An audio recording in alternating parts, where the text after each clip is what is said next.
باڵندەیە بە نرخەکەی ملیۆنی نوێیەکی عێراقیە، یعنی دوو لە ڕاست ئەم پەیجانە ئەمەیان گەورەوە کردەوە و ئێمە بە خۆشی خۆمان کردمانەوە تەیرە ئەم باڵندەیشە لە لای خۆمان نەفرۆشاویشە. ئەم باڵندەیەوە لەکوێ ڕاوتان کردووە بازەوە کرێکەکەم باڵندە نرخێکی زۆر گرانبەهای هەیە. چشتی وانی ئەم باڵندەیە بە نرخەکەی ملیۆنی نوێیەکی عێراقیە، یعنی دوو لە ڕاستی ئەم پەیجانە ئەمەیان گەورەوە کردەوە و ئێمە بە خۆشی خۆمان کردمانەوە تەیرە ئەم باڵندەیشە لە لای خۆمان نەفرۆشاویشە و ئەوە تا باڵندەکەی بە چاوی خۆتان ئەیبینن و لە سنووری قەرەتەپە و جەبارە ڕاومان کردەوە و هەوێی ڕەسمی بەغامانەیە هین جێشی عێراق، ئێمە لەژێر دەسەڵاتی جێشی عێراقین.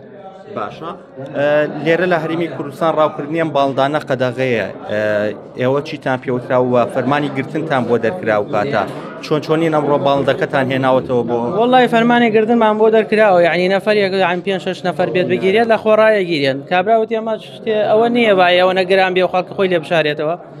ئێمە لەو دی ڕاومان کردەوە کتابی ڕسمیمان پێ، بەڵام بە بۆنی برادەرەکانمە کە لە لای من وێوانم منم باڵندەمان ئەوردەتەوە لەبەرەوە نەگریا ئەمەر قەوزیان بۆ دەرچووە، یعنی هیچ و پیش خۆڕایە کاکە باڵندەیە مەعقولە 200 سیارە لەو دەشتە ڕاوەکە، یعنی لە دەرەوەی هەرێمی کوردستانە یەک پۆلیسێک ناتوانێت بێ بەورە لەبەرەوە جێش عێراق ڕێگە نادا، ئێمە کتابی ڕسمیمان پێ، یعنی شتەکە ئەوهایە و لێرێک لەم دیمەش لە هەولێر ڕاوەکرێ بە ڕسمی ڕاوەکرێ مەعقولە لە گەرمیانە بۆ نایڵن خەڵڕاوکە. باشە بازەوە کرێن باڵندانە کە ڕاوەکرێ ئەنێرێن وڵاتانی دەرەوە خەلیجەوەوانە نەوعی هەیە جۆری هەیە جۆری هەیە سام جۆرە ناڵم ملیۆنیوەکە خەلیجەمەی بۆ چییە؟